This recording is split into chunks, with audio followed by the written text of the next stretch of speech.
Добрий вечір. Good evening. Just immediately switching to English. We are happy to welcome all of you at the continuation of our Allied Biennial program. Yesterday we had an online event and now we are finally back to the physical space. So I'm really happy to welcome today Agata Jakubowska and Maγκdalena Радомська. I will introduce them a bit in a while. So the talk today is titled Endnotes to Alterglobalist Art History, and for that I wanted to express our organizational as well as institutional thankfulness to the Іґора Цабеля Association for Culture and Theory, which is based in Ljubljana, in collaboration with which and with the kind support of which this event became possible. And the topicality that we will discuss tonight is very much in the focus of the ongoing biennial edition, because we will continue to discuss the condition of Eastern European semi-peripheries and the impact of decolonialism, or as well as post-colonial discourses and studies that they had on the East European context.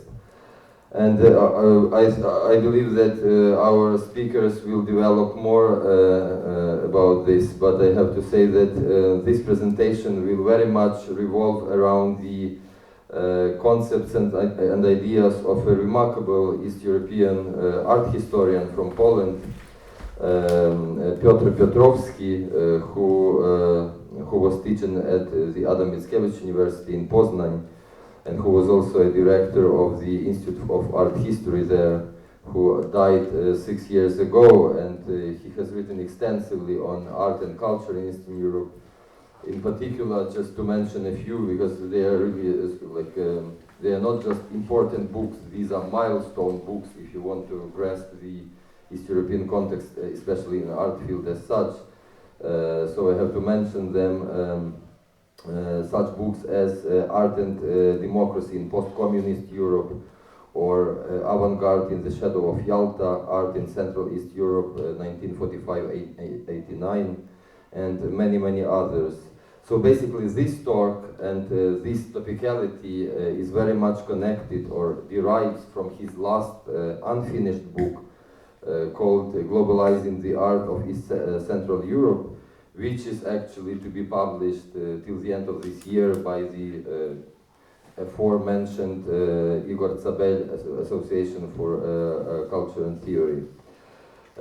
So both Agata Jakubowska and Maγκdalена Радомська are very much connected and work with the heritage of Pьотр Pьотровський. They themselves were close colleagues with him.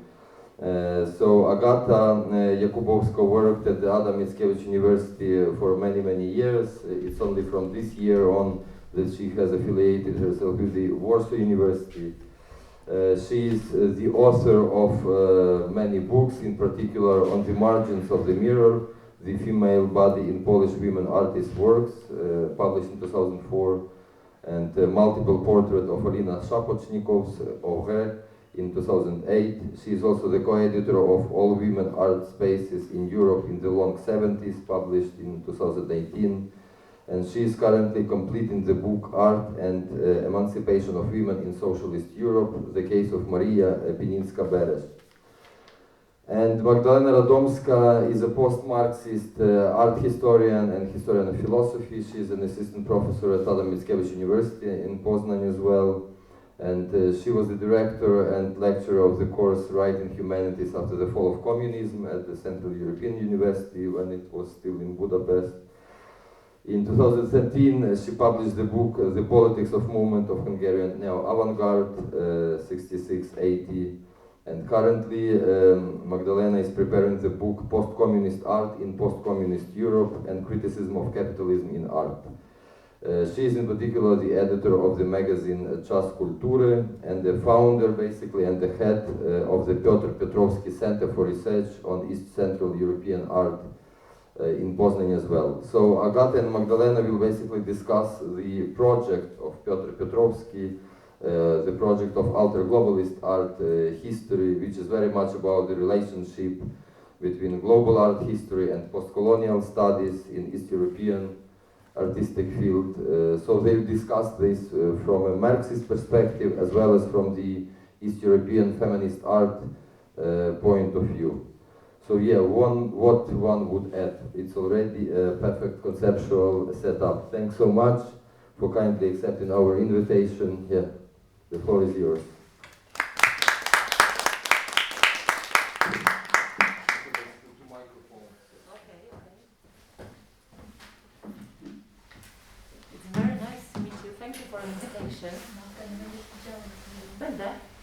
I need to turn it Yeah. this side. Okay. Sorry, I need two computers.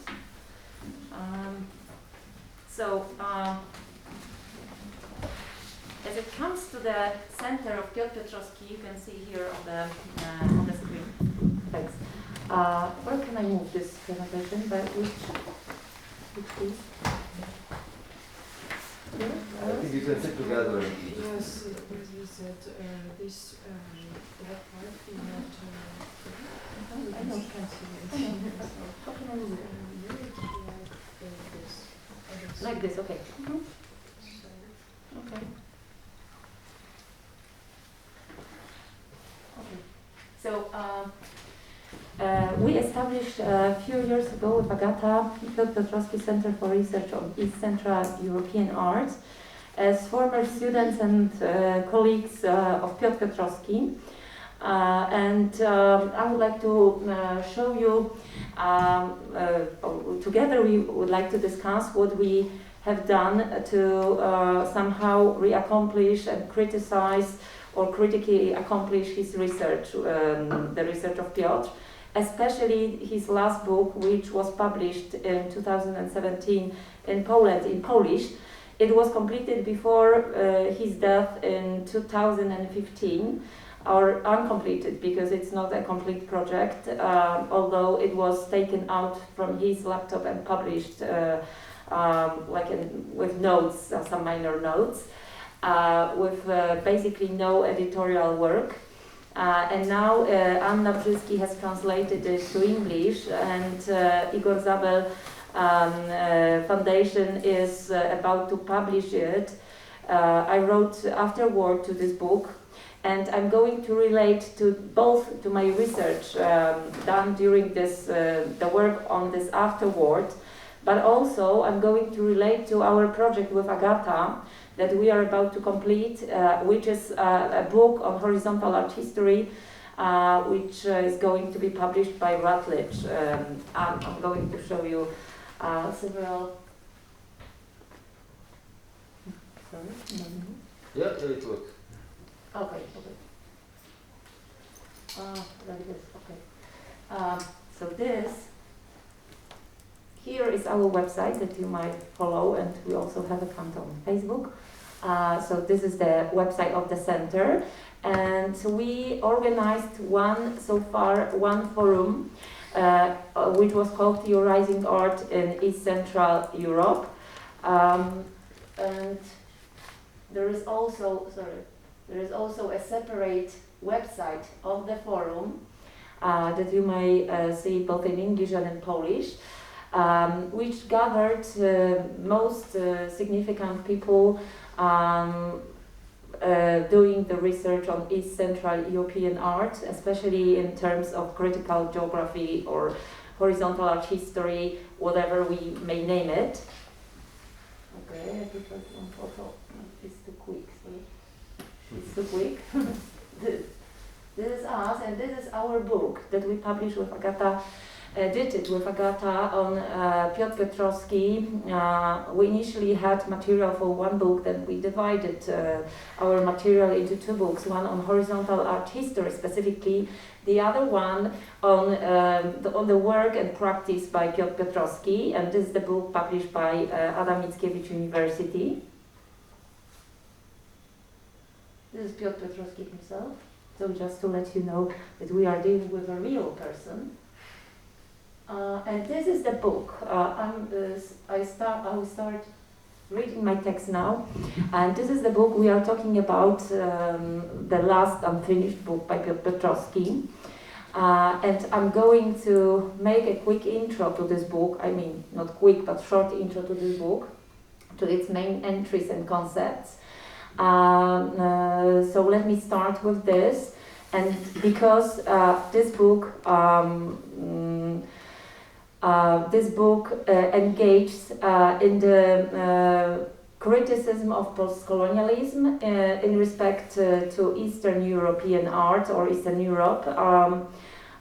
So I might start with this. In his last book, Globalizing Art of Eastern Europe, written prior to his death in May of 2015, which is about to be published in English, Polish art historian Pьotr Pьotrovski, famous for his pioneer books on art in East Central, both communist and post-communist Europe, developed possibly the most comprehensive study that relates his previous research on art of Eastern Europe to the narrative of post-colonial studies. This argument was framed with a broader concept of Alterglobalist art history, elaborated in this very book, rooted, however, in his earlier idea that he called horizontal art history. In his famous article about horizontal art history, written in 2008 and published a year later, Piotrowski defined what he names dominant vertical narrative as stemming from premises of modernist art geography. According to Piotrowski, this vertical narrative implies not only a certain hierarchy, but also calls for, I quote, ordering the artistic geography in terms of centers and peripheries. End of quote. Although Piotrowski finds the vertical narrative problematic, he also emphasizes the crucial toughness involved in its criticism, which, despite the multi-threading of his argument, can be diagnosed as the necessity of sustaining categories of the narrative. After Zuzanna Milewska, Piotrowski bethinks whether it is possible, and I quote, for such art history to arise which could function outside of what he calls geographical dichotomies of the center and peripheries or east and west. The relationship between horizontal art history and Alterglobalist one, which is developed as a concept in the last book, was never clearly problematized by Piotrowski himself. Nevertheless, the latter probably reflects well shortages of the former that Piotrowski was becoming aware of.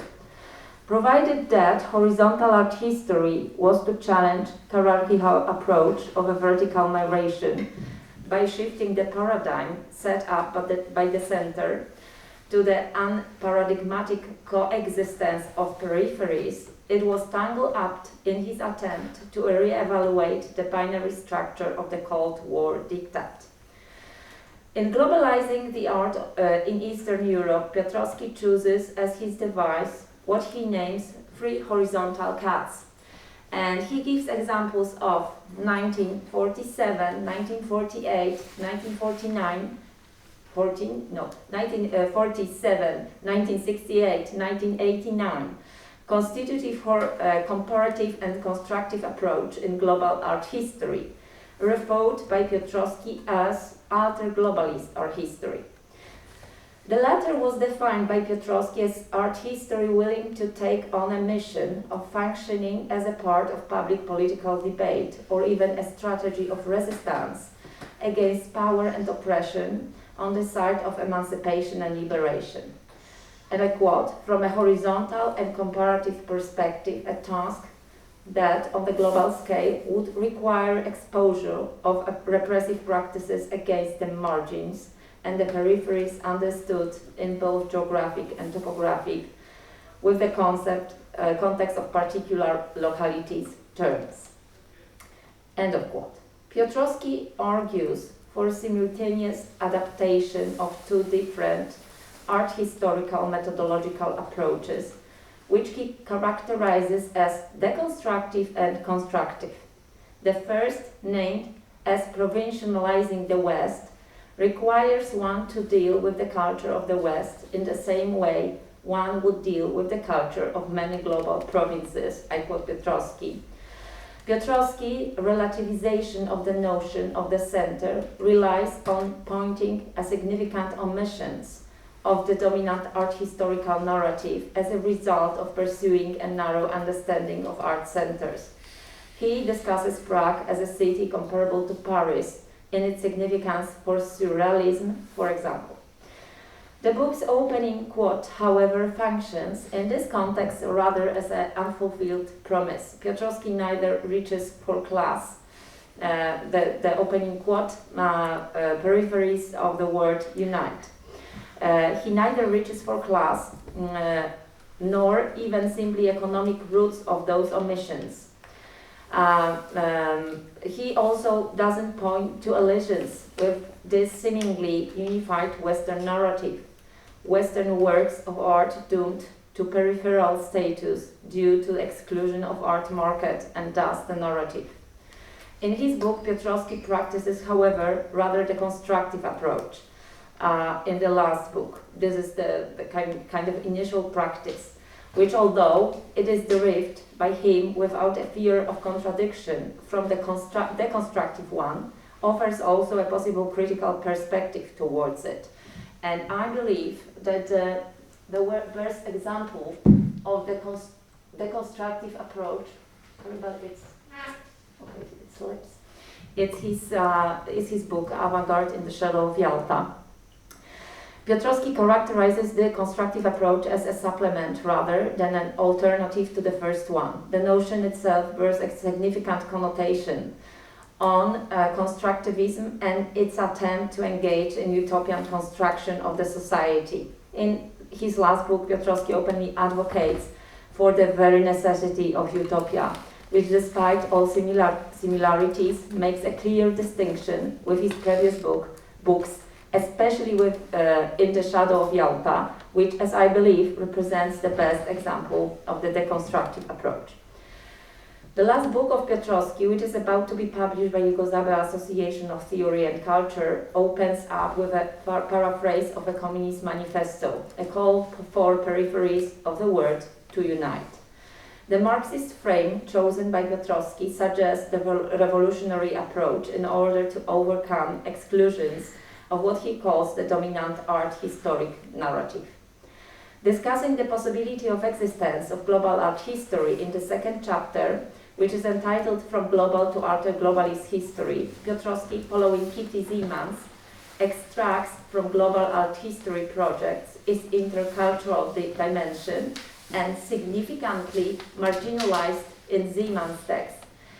A call which I find crucial for the global studies to reject the dominance of the West-centric formal analysis in favor of material one.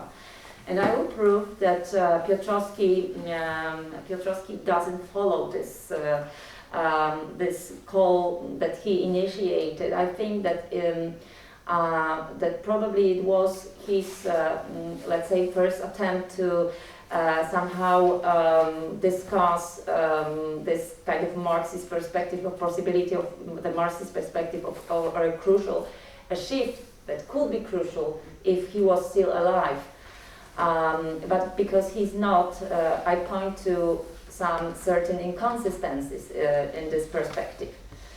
Because Piotrowski strongly objects to a global art as a cultural phenomenon that encompasses the world art market and financially supremacy of corporations and collectors, and advocates for, I quote, work produced on behalf of what Michael Hart and Antonio Negri referred to as the multitude, end of quote, his understanding of global art history appears as quite well rooted in Marxist approach.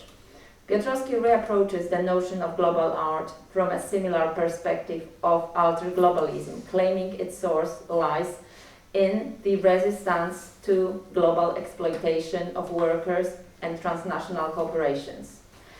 The principal thesis of the book echoes in the appeal to rework the analytic paradigm of art history in the alterglobalist direction that would lead to constitute of what he calls alterglobalist art history. The core of the Alterglobalist art history project lies in its attempt to determine the relationship between global art history and postcolonial studies and the impact of the latter on the issue of East European artistic peripheries. Piotrowski rejects general post-colonial criticism of Eurocentrism by opposing the notion identifying whole Europe with the historical experience of European colonization that he finds simplistic. He emphasizes the status regarding colonialization differs for various parts of Europe. He also thinks that, I quote, the path to globalism or global art history of Eastern Europe leads through Europe, not against it. Piotrowski attributes this mistake of post-colonial scholars to the fact of their lack of concern of, I quote, intra-European colonialism while pursuing their own goals. As he argues, Europe as such is identified with the historical experience of European colonization by British, French, Belgian, Dutch, Spanish and Portuguese. They are not concerned with Moldavia, Lithuania, Slovakia or Slovenia, one often confused with the other. They are not paying attention to Poland, which has, as I quote Piotrowski mentioned, its own record of Eastern colonialism, Russia or Germany, even though it was in Berlin on the initiatives of Otto von Bismarck that a conference dedicated to the colonial division of the world took place in 1884-1885. End of quote. For Piotrowski, the act of reckoning with post-colonial studies conditions the possibility of application of such decentered and pluralistic perspective to Eastern European art. Piotrowski, however, directly objects what he calls a mechanical deployment of post-colonial matrix, end of quote, claiming it leads to oversimplifications and disregards for historically shaped specificity of Eastern European peripheries. He also advocates for critical art geography as much for compatible device than post-colonial theory. Referring to reservations of Rashid Areen, Piotrowski recognizes the notion of a hybrid subject or in-between culture, crucial for post-colonial studies, as ineffectual for art history, since non-Western artists who created there an international modernist art, I quote Piotrowski, were not in the cultural sense immigrants, nor did they see their works in terms of diaspora, as did many writers forced to write in a non-native language. According to Piotrowski, they perceived modern art they created as belonging to them rather than as being foreign. This argument of Piotrowski leads to his critical analysis of the post-colonial concept of the other.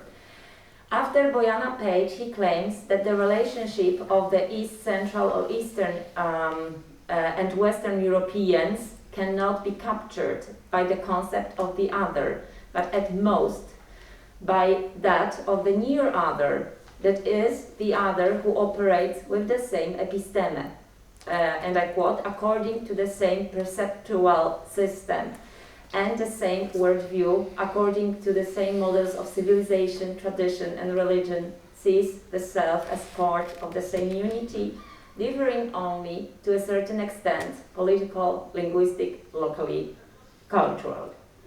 End of quote.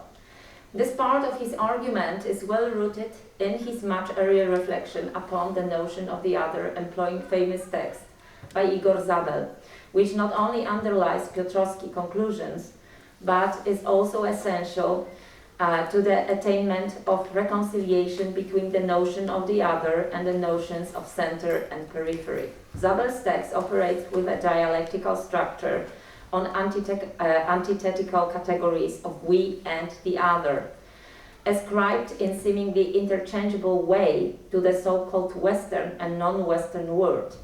Chabela sets those categories in dialectical motion, demonstrating the essential pronoun we belongs exclusively to the West, while non-Westerners are condemned to the vague and non-essential status of the other's other. So there is no other, there is only we and the other's other from this perspective.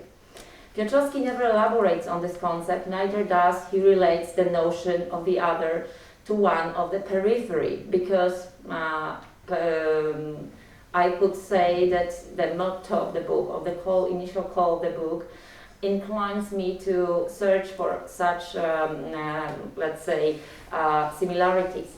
Juxtaposing the situation of East Europe and India, Piotrowski in the chapter 2 employs multiple, often contradictory definitions of the other, while elaborating on the question who was colonizer and who was colonized in East Central Europe. He claims this question, and I quote, reveals a problematic that even further removed from the classical paradigm of postcolonial studies and perceived 1956 as a turning point which enabled redefinition of the notion of the colonizer. We can see it on this in this biennale exhibition, the problem of 1956, how crucial was. What then replaced Soviet Union colonization was a secondary colonization or self-colonization of Western modernism. At this time viewed not as an occupation but welcomed as liberation. Piotrowski's critical perspective rooted in the Cold War oppositions may be challenged again from the Marxist perspective. And this is my point to critically approach his concept from the Marxist perspective. Marxist criticism towards postcolonial studies that emphasizes the importance of class analysis rather than cultural one, and is directed against the essentialization of the notion of East and West, as introduced with famous book Postcolonial Theory and the Spectre of Capital by Vivek Chiber, is operative also when referred to a critical position of Piotrowski. As attractive as using the concept of episteme might sound, this very notion is problematic when opposed by definition to techne. The argument of Piotrowski appears as detached from social economic relations between East and West, that is, their relationships towards means of production. And I would say from after the viewing of Biennale that also, for instance, the notion of the debt can be crucial here, yeah? Who owes what to whom, and how the debt is circulating within the societies, how we are indebted both economically and culturally within in various parts of the world. It seems that Piotrowski's incoherent approach towards Marxism, which leads to simplistic fusion of conflictual theories of post-Marxist thinkers such as Chantal Mouffe, Negri, or Rancière, influences his argument to the extent that he ignores Marxist criticism of postcolonial narrative as manifested in the book Eurocentrism by Egyptian Marxist Samir Amin. While Piotrowski never formulates clear definition of the periphery, perceiving it rather as a function or a construct of a narrative in power, Amin overtly links it to the, I quote Amin, inequality in the distribution of income, end of quote. Thus Piotrowski's criticism of postcolonial narrative is trapped within what is viewed in the Marxist criticism of postcolonialism as its own false premise. In the text, Marxism and postcolonial theory, Sagal Sanyal describes this premise as a primacy of culture, a quote, contrary to the Marxist approach that treats material processes, including social relations, as primary, and then explain the development of ideas and culture on that basis, end of quote. Marxist perspective enables to perceive both notions of a center or centers and periphery or peripheries as a mere manifestation of class division. Center can be thus defined as a result of the saltified accumulation of capital, periphery of exploitation. Although Piotrowski involved in the cultural, or in Marxist terms, superstructural perspective, I call it such because I believe that he is too much involved in the tradition of formal analysis, reflects, although he advocates for material one, reflects rather upon the exclusion than exploitation. He also emphasizes in his previous texts the privileged status of periphery that is its critical position. About exclusion, I believe Agata will tell you more in the second part of our presentation. So I would like to say that that exclusion may be substituted with exploitation and then horizontal art history, as I proved in my other texts, would be horizontal enough. Hence, I believe that when framed with Marxism, Piotrowski's notion of the periphery is not distant from Marxist understanding of proletariat in the aspect of its self-awareness. Although this connection is also present in the motto of the first chapter, Piotrowski neither draws nor elaborates on this parallel in the text. Moreover, what he proposes is the deconstructive art historical strategy of provincialization of the West. He calls it as such. I mean, the deconstructive art historical strategy relies on the provincialization of the West, which, I quote, requires one to deal with the culture of the West in the same way one would deal with the cultures of many global provinces or peripheries, end of quote. Thus, the revolutionary approach promised to the reader by the call for the peripheries of the world to unite results with neither recognition of a class division nor its abolishment.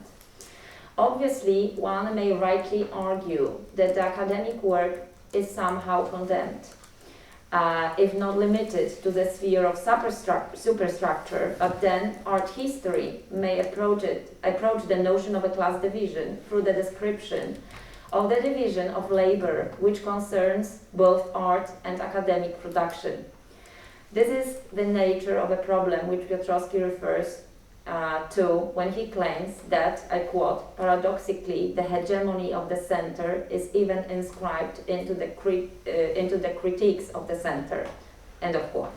After Ming Tiampo, Piotrowski notices that the West, I quote, understood as both metropolis imports raw materials from the colonies to which it then exports consumer goods. In turn, the peripheries produce their own imitations of those imports, end of quote.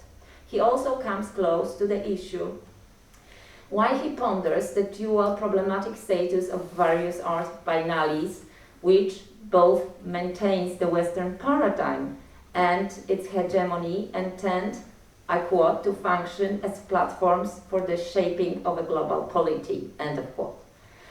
But Piotrowski ceases to notice they also serve simply as a means of production and as such are strictly related to the accumulation of capital, which is possible due to a growing exploitation conditioned by expanding art market. Thus, geopolitical peripheries function as a source of both labor and material, able to transform capital into a greater value, which can be extracted from it as a profit. For Marx, the division of labor is maintained by the accumulation of capital, that is, the existence of the private property, and therefore needs to be transcended. From the Piotrowski's perspective, the expansion of art market appears as inclusion, which is almost imperceptible as exploitation, as it leads to the presence of formerly excluded artistic production in private and public collections, and in longer perspective also in academic discourse. Because of huge economic disproportion between the developed and undeveloped regions, it also pays off for those artists whose works are included. Many essential determinants that condition the attractiveness of artworks created in peripheries, poverty, exploitation, suffering, exclusion, is thus turned into a surplus value. Global polity and its core, civil and human rights, which Piotrowski advocates for, he also advocates for democracy very persistently, is a mere function of hegemony of the West and global capitalism. Numerous post-Marxist philosophers, Chantal Mouffe or Jacques Rancière, uses the notion of civil and human rights with restrictions and mistrust, not even to mention Agamben, even reject them because of the privileging morality over politics. This is from Mouffe. Or the legitimization of the hegemonic right to humanitarian interference, Rancière. In his recognition of the relevance of post-colonial perspective for the research on the art of Eastern Europe, Piotrowski comes to the conclusion that the postcolonial theory cannot provide sufficient methodological guidance. He diagnoses the position of postcolonial scholars as privileged status that must be abandoned. As he argues, postcolonial theory, I quote, establishes the exclusive point of reference for a project of writing global art history, end of quote, erroneously functioning as universal methodological master key that can enable realization of such a project. According to him, global art history must be horizontal, meaning devoid of any form of dominance. Piotrowski's argument, however, seems to be based on a false assumption, attributing the allegedly privileged status of the narrative rooted in the regions with long-lasting class and economic inequalities. Such a superstructural attitude towards postcolonial studies leads also to the fact that he disregards the difference between postcolonial studies and the colonial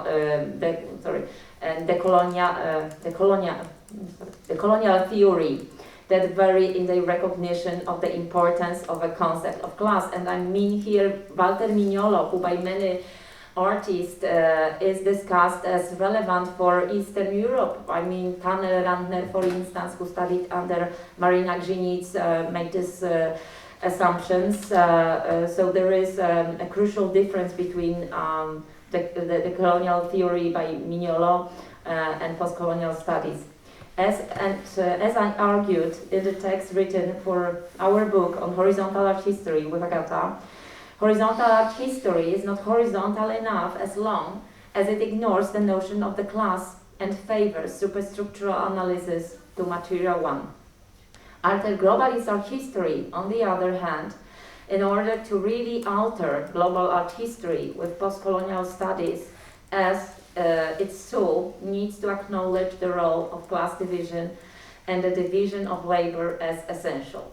And that would be the end of my text, but I also wanted to show you the books that Vasil mentioned here. So this is Art and Democracy, this is Yalta, published in Croatian, and this is also the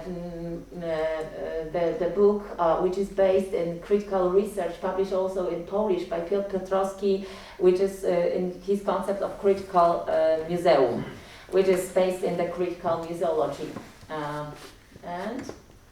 And here I prepared also a kind of fake cover for our book with Agata that is about to be published in Routledge. Just to, I can see that these names are too small, but this is due to the frame that it was too small in the presentation. But with the most of names of our authors, are they visible, Agata, or not? No. Okay, so this is Katarzyna Murawska-Mutesius, Anthony Garner, Mathilde Arnaud, Mayen Ruben Fox, for instance, Edith Andrasz, Jakub Dąbrowski, I can see who else, Jérôme Bazin, Beatrice Joyer-Prunel, Terry Smith, Andrea Giunta, sorry, I'm just mentioning everything. And this is our concept of the book. Do I have something else? No. So that would be it, and I give the floor to Agata.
Thank you very much. I will partially continue what Magda said, and I will add feminist perspective to this. And again, you will see covers of Pьotr Pьotrovskий's book. And I will start with a general comment that any feminist art historian reading Piotrowski's text may be disappointed, as he did not pay much attention to women artists.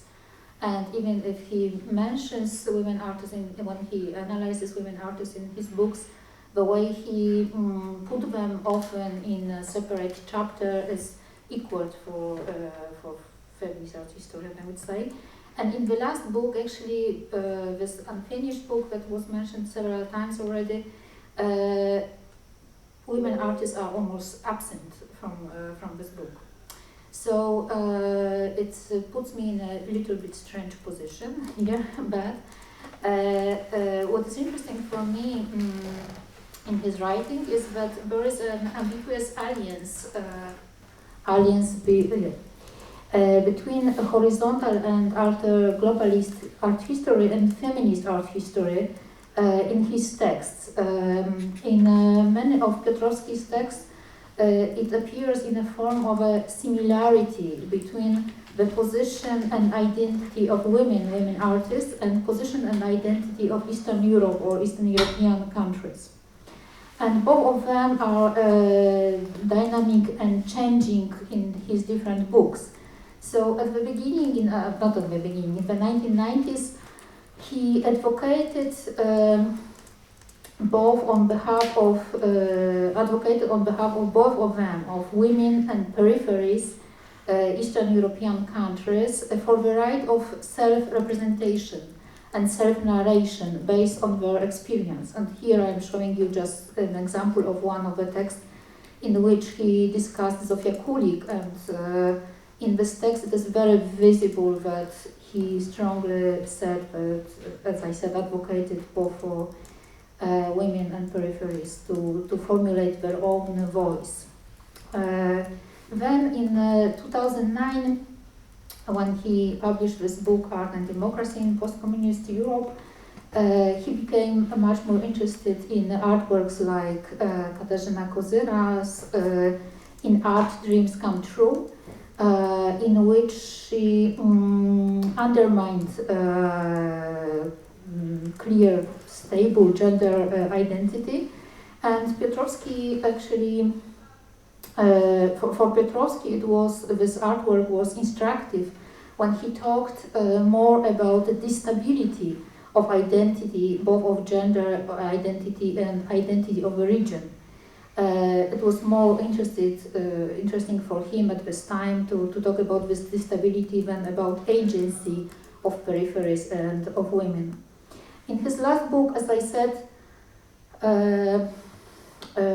he hardly talked about women artists at all.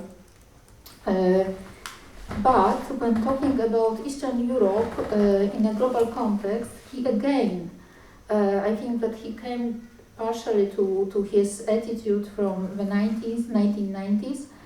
He again concentrated on the necessity of regions or of peripheries to take an active role in rewriting global narrations of art.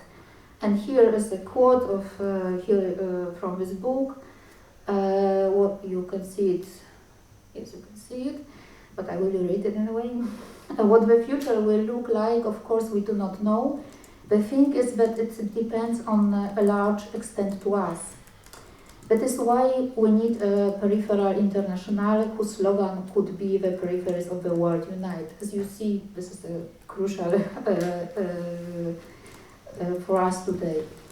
And again, to mention that these women artists are not present, but what it's hardly for me not to think in this context about global women protests in different parts of the world that happened shortly after Pьotr Pьotrovskий's death. I'm giving you 3 examples of this women's protests. And I think that it would be possible that Pьотр Pьотровський would react to these protests in some way.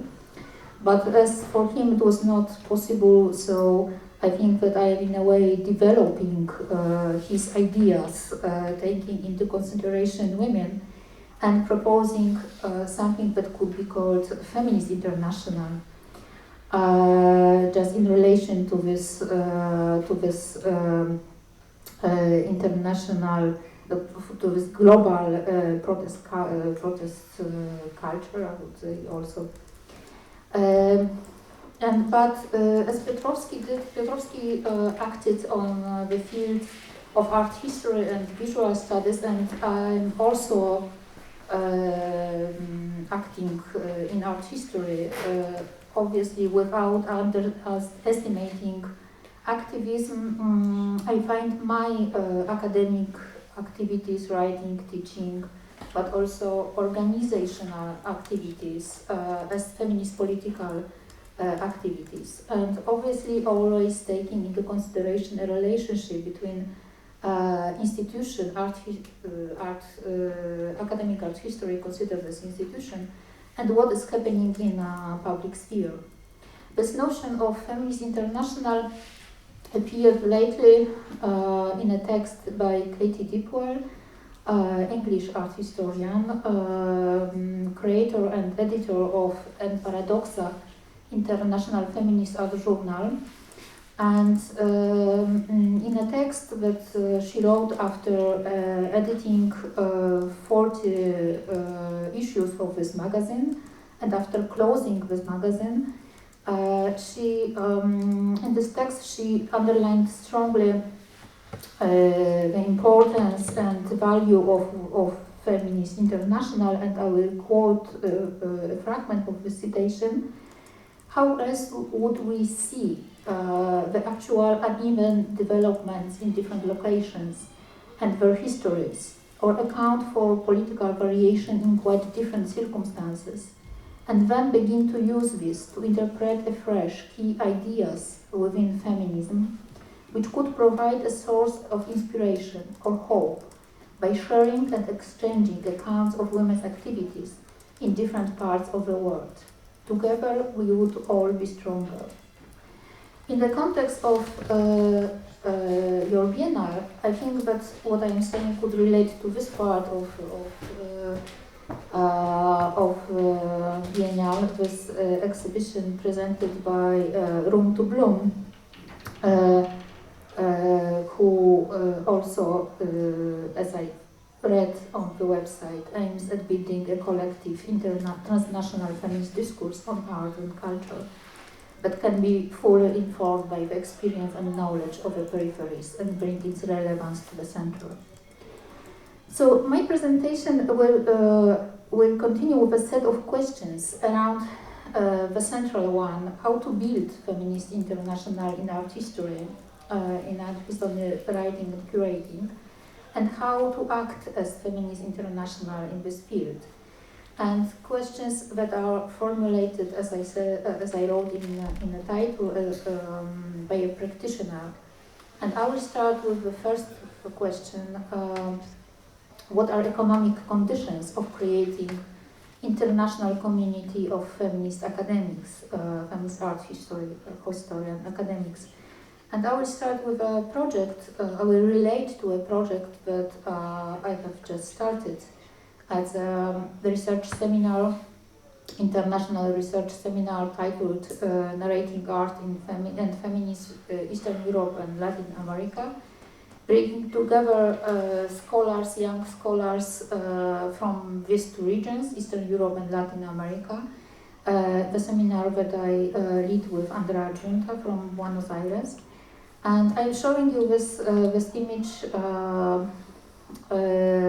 because it's both true, real, I would say, and misleading, because it shows that we are in the same. It suggests that we are in the same position as small icons on the screen. But in fact, when organizing this seminar, I very quickly realized that we are in terms of economy in a radically different positions. And it is not a relation between East and West, but it's a relation between Latin America and Eastern Europe, but also a relation between countries within various regions of Eastern Europe and Latin America. And I will mention just a couple of issues that made it very clear that the situation is different. For this, within this project, we provide small bursaries for participants, and when we and it very quickly became clear that system of taxes is very different in our countries, which means that some of us receive more money than others. Simply, to put it simply. It also became clear, for example, that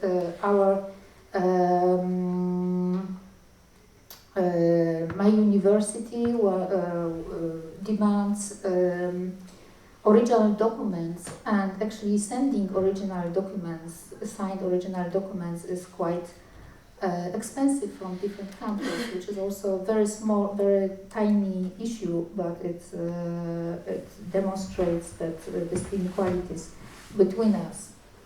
Another question that could be asked: what not to do to remove differences when joining forces in Feminist International?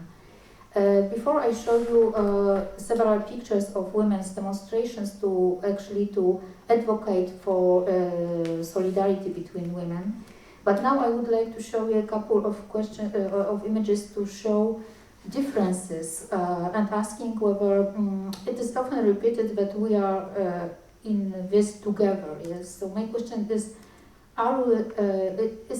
is our situation really identical? I would say yes. And here are two images of women's protests in Argentina and in Poland, and both protests were related to also abortion-related laws.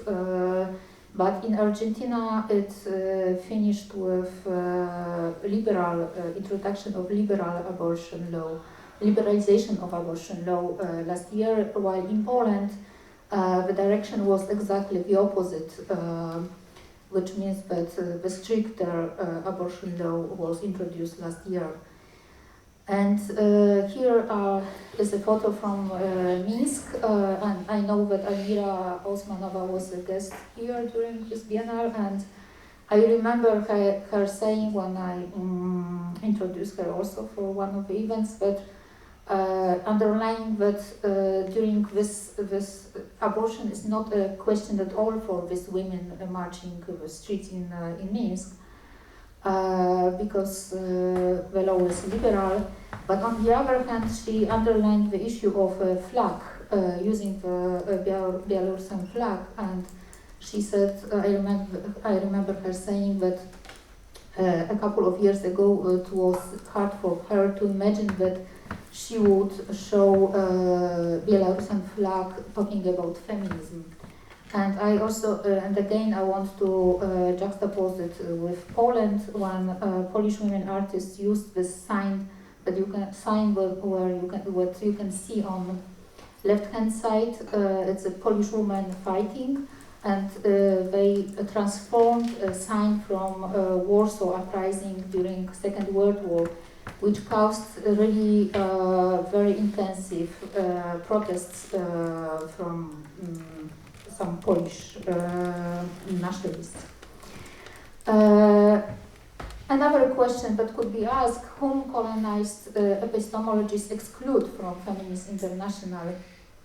And here I want to, for a moment, change focus from this international perspective into Polish perspective to say just a couple of words about one of the research that I did. This research was related, was on all women exhibitions in Poland. And in this text, I concentrated on all women exhibitions organized in Poland in 2017. And my starting point was Maura Reilly's book on curatorial activism, in which she concentrated only on major exhibitions and creating a kind of a canon of activist exhibitions. And I chose a different strategy, and I decided to take a look at all women-only exhibitions that were organized this year. And this was because, so if you concentrate on, if you create a kind of a canon of activist exhibition, you just do not notice many activities that are undertaken. And you just ignore many feminist activities. And for me it was very important to to recognize them. And because I think that if we take into consideration all activities, then we can go beyond our assumptions about feminist politics. And among this, I found 15 all-women exhibitions organized in Poland that year, which is, I think, quite a lot. And among them were such different shows as the show organized in Poznań, Polish Women, Patriots and Ravers, organized in City Gallery in Poznań by a curator who is quite well-recognized feminist academic, Izabela Kowalczyk. And you can also find such exhibition as Second Pavilion of Women's Art in Żywiec, which is a very small town and organized by local group of women. And using one of the differences, you can see the difference actually already in aesthetics of the posters. And this difference is also present in the way, in the language they use, in the language that demonstrates that while the exhibition in Poznań was strongly rooted in sophisticated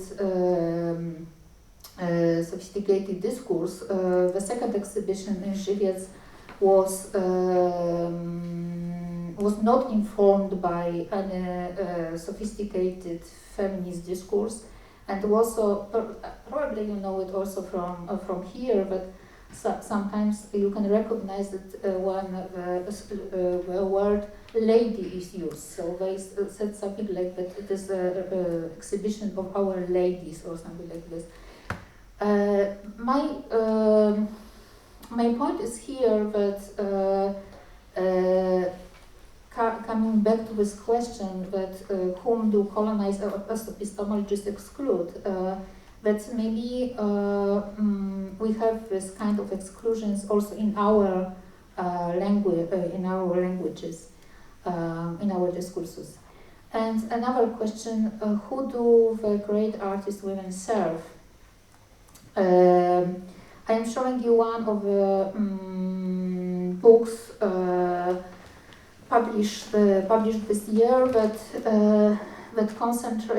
presents iconic works by feminist and gender activists. The book that I find problematic because it actually demonstrates that feminist art in the artwork that international feminism can become also the source of material of new women or great women artists that is actually able to support capital and not to object it.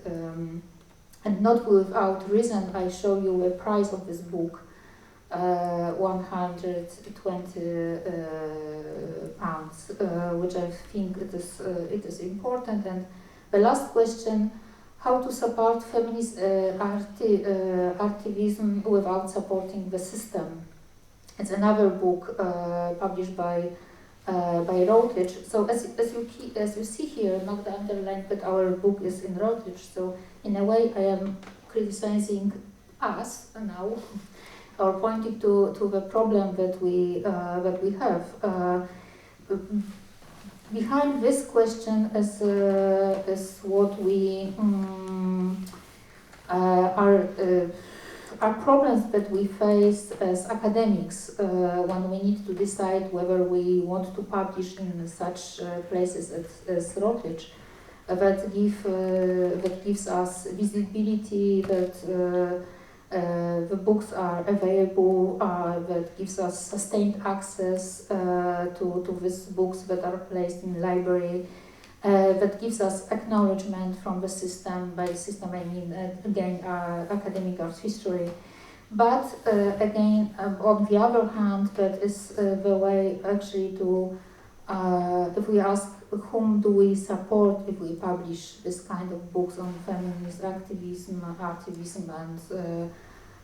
if not a system. So this was, it's quite, I think it's quite easy to actually to say this kind of a slogan, like feminist art historians of the world unite, and creating feminist international. But actually in practice it's really, I wanted to say hard job, but it's not a problem. I rather wanted to say that we face this many questions, and the questions that I don't know answers to them. They describe difficulties that I face when I act in Feminist International. And by act I mean when I organize a joint attempt of international community of feminist art historians that aim to challenge the hegemonic narrations of art and feminism. And what I would like to finish with is rather to say that maybe we are too often happy with our sophisticated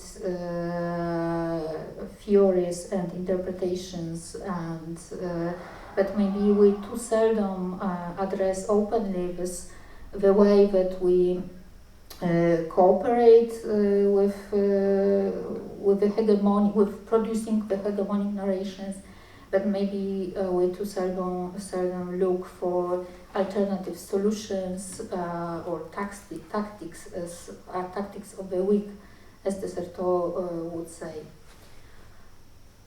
Okay, so maybe I will finish here.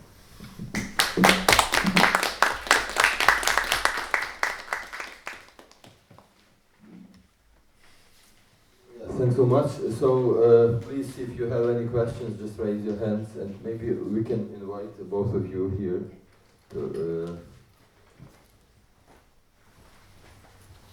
Just maybe for the start, I was wondering. So my question would be first to Magdalena. So when you were describing this idea of provincializing the West, which like sort of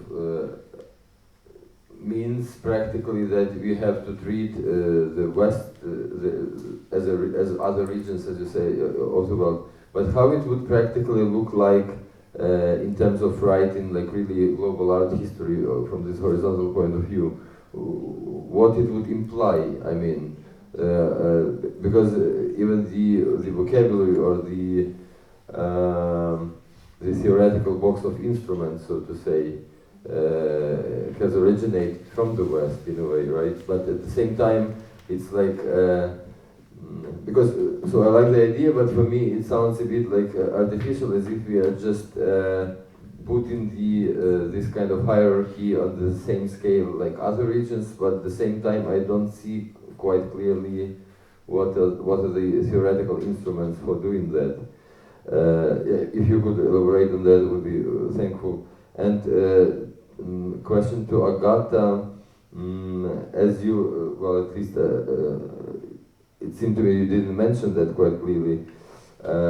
So how would you describe, what's your take on how feminist artists in the east of Europe, how do they perceive and approach the issue of colonialism and coloniality, or post-colonial condition?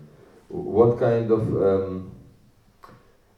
so is it a usual reference for the feminist art in the post-socialist bloc? And if yes, or sometimes yes, so what are the attitudes? So I'm wondering, like, when we overlap post-colonial studies or coloniality with feminism, what would be the result? What is the answer from the feminist side to this post-colonial challenge? Especially from the perspective, as Magdalena described it, it is something from a Marxist point of view to be overcome, right? Yeah, thanks. So let me start. First of all, this concept of provincializing the West belongs to Pьотr Pьotровський, and I also criticize it because, as he mentioned, it would rely on treating the West as one of many provinces. So I believe also, because he shifted his perspective in the last book, although in the English translations of his previous books, he would use, or he would choose to use, the notion of Eastern Europe. He would never operate with this notion in his original Polish books. Never. He always would say either post-communist Europe or East Central European art. And this East Central was operating with an essential contradiction that Eastern and Central is not entirely the same, escaping the dominance of Soviet Union, for instance, yeah, or this perspective. In his last book, though, he operates with a notion, initially with the notion of Eastern art. So I may guess that the possibility of provincializing the West is globalizing the perspective, yeah? So what appears to be the East can be the West of the Far East, let's say, yeah? But how Piotrowski perceived it, I had no idea, because I agree with you that our tools are with the Western disposal. I might only guess that it takes time, yeah, to build alternative narratives, especially those related to modernism, like Latin American researchers are doing, yeah. And within the time, other narrative tools, devices would appear that could be or introduce alternative towards this those dominant narratives. But I would like to say that I also criticize Piotr for not noticing.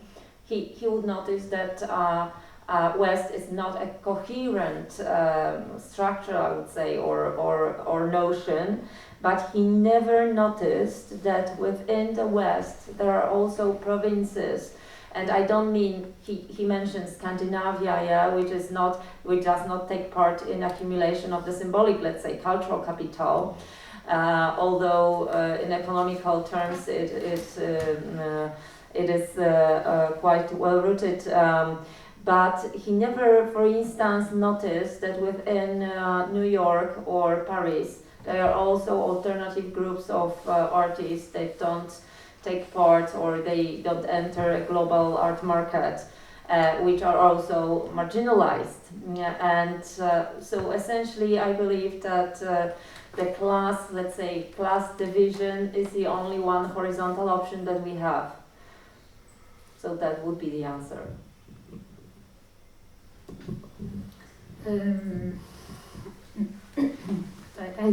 I would like to answer in two different ways, partially to continue what Magdalena said and to answer your first question as well. Okay, but I am basically interested in the colonial perspective is also, again, very huge with many different aspects. Yes, I am basically interested in colonized knowledge and decolonization of knowledge, and when I came back to this photos of three different protests, and as you can see, I on purpose I did not comment on this. On purpose I took Poland, Argentina, and US. Because I wanted to show also the West, yes, and I wanted to juxtapose two different. I didn't want to juxtapose the West with East, but I wanted to show that the similar protest or the similar power, women's power, was activated at that time in different parts of the world. And that would be partially the answer to what does it mean to provincial West. It can mean putting West next to not West, but a specific place in the West, like Right. Washington, next to other specific places. Yes, so I very much am against here. So that was the reason for putting these three images here. So we have just Poland, Argentina, and US, and not East and West. But on the other hand, what I wanted to show with these other images here again, I have a couple of different images, but I also come back there, is that narrations about women issues are also colonized in a way, yes, and they need, I would say, decolonization, and this decolonization relates to many different aspects. We are used to talking about differences because of class, gender, race, but I think that they go deeper, yes, in a sense that this within each society, I would say, even even similar, societies that seem quite homogeneous, we have these different hierarchies of power in knowledge production. Also about, as I said, narrations about women's agency that is also undertaken by women artists. Yes, but as I said, I concentrated in my presentation on not on women artists, but rather on art historical narrations. This aspect. Please.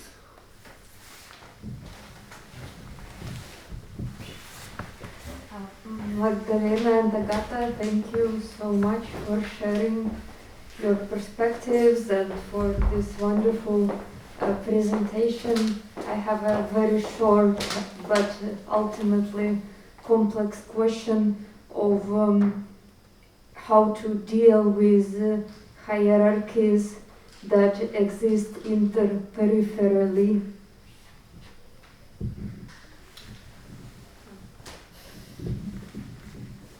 I don't know. Simply, I think that one of the very important issues, and I also wanted to start to talk, it's to show them.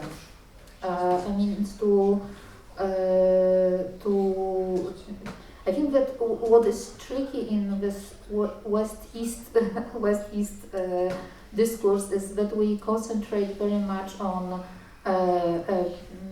peripheral worse position of East in relation to West, and we somehow ignore, don't want to see the hierarchies interperipherally, as you said. And I think that definitely the first step would be just to discuss them, just to show them, but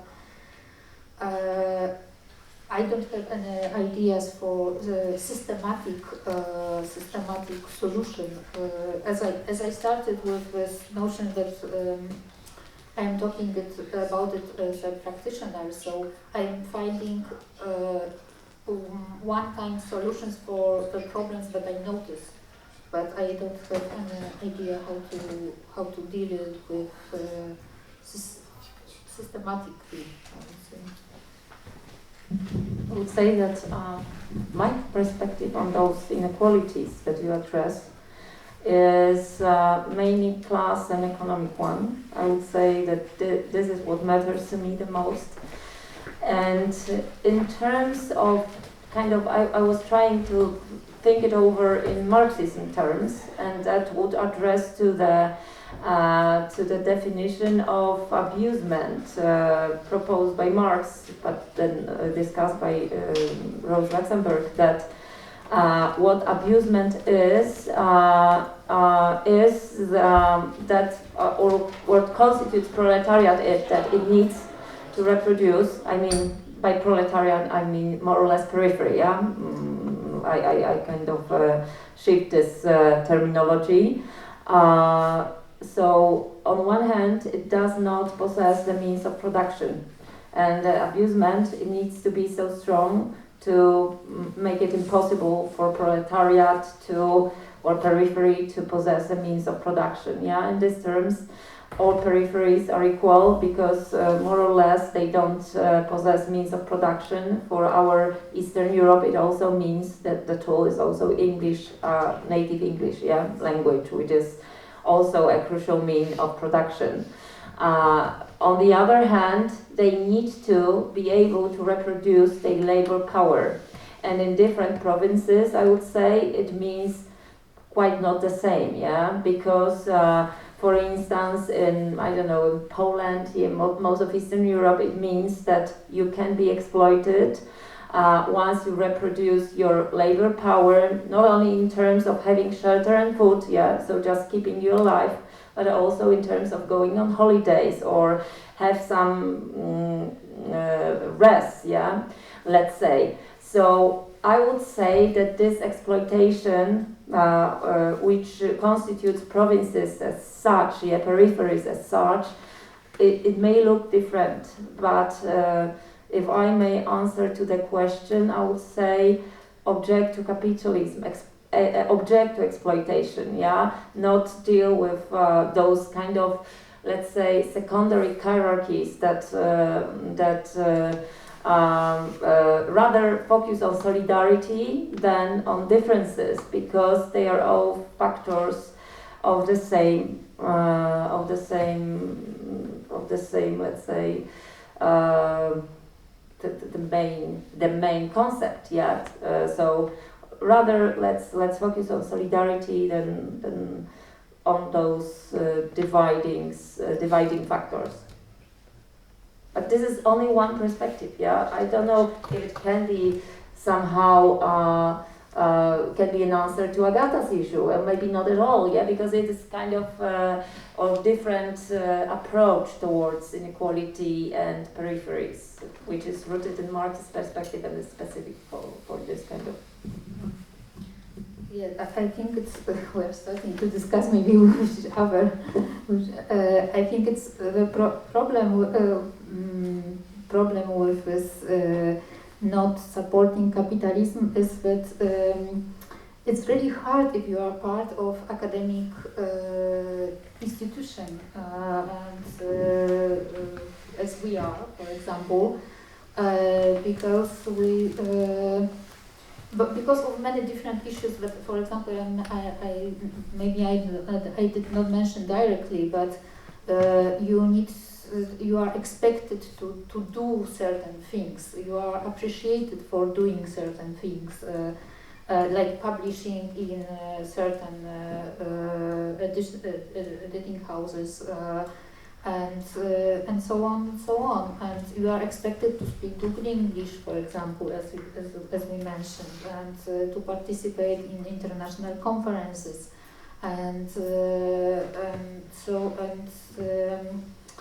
and for example, I don't know, be invited by, it's great if you are invited to give a lecture in a huge museum like MoMA, New York, for example, and so you can object it, but it's in this way you undermine your position in this academic world, which is difficult. So my question would be whether we are really ready to do it, whether each of us is ready to do it, to resign. But as I said, we are publishing our book in Routledge. We should be ashamed of this, of doing this. And we are, but we, on the other hand, we do it because we know that it's important for different reasons that I mentioned. Yes, that this book will be visible, this book will be well advertised, we will be somehow appreciated by our bosses, and so on. It will be easier for us to get grants, so it will be easier for us to buy books and go for international conferences and so on, so on. It's like vicious circle. It seems to be a vicious circle. So, as I said, it's much easier, at least for me, to formulate different slogans, as I said, like, but much more difficult to practice it on a daily basis.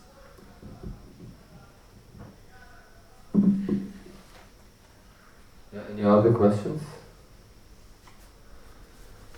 So if not, yeah, then we have to leave it there. And thanks so much, Agata and Magdalena, for this beautiful expose. And I'm inviting everybody tomorrow at our concert at Hotel at 6 p.m. And we are back here in a week on next Saturday on the 6th of November. Have a nice evening.